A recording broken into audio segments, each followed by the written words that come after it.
গেল ১৫ বছরে আওয়ামী লীগের অত্যাচার নির্যাতনের শিকার হয়েছে বিএনপি জামায়াত সহ প্রায় প্রতিটি দল।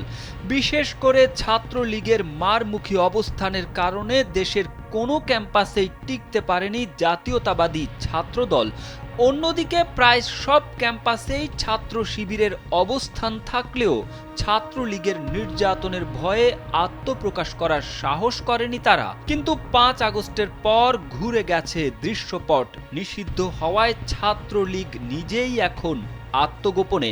তবে সম্প্রতি ছাত্র দলকে প্রতিহত করতে ছাত্র শিবিরের পাশে থাকার ঘোষণা ছাত্রলীগের শীর্ষক একটি ফটো কার্ড দেখা যায় সামাজিক যোগাযোগ মাধ্যম ফেসবুকে। স্যান্ডেলিনা সো, রূপচর্চায় আভিজাত্য।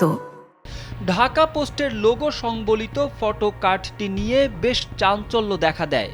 তবে এমন প্রচার সঠিক নয় এবং এমন ঘোষণা দেওয়া হয়নি বলে ২১ জানুয়ারি এক প্রতিবেদনে জানিয়েছে ফ্যাক্ট চেকার বা তথ্য যাচাইকারী প্রতিষ্ঠান রিউমার স্ক্যানার জানায় ছাত্র দলকে প্রতিহত করতে ছাত্র শিবিরের পাশে থাকার ঘোষণা ছাত্রলীগের শীর্ষক শিরোনামে ঢাকা পোস্ট কোনো সংবাদ বা ফটো কার্ড প্রকাশ করেনি এবং ডিজিটাল প্রযুক্তির সহায়তায় ঢাকা পোস্টের লোগো ব্যবহার করে আলোচিত ফটো কার্ডটি তৈরি করা হয়েছে।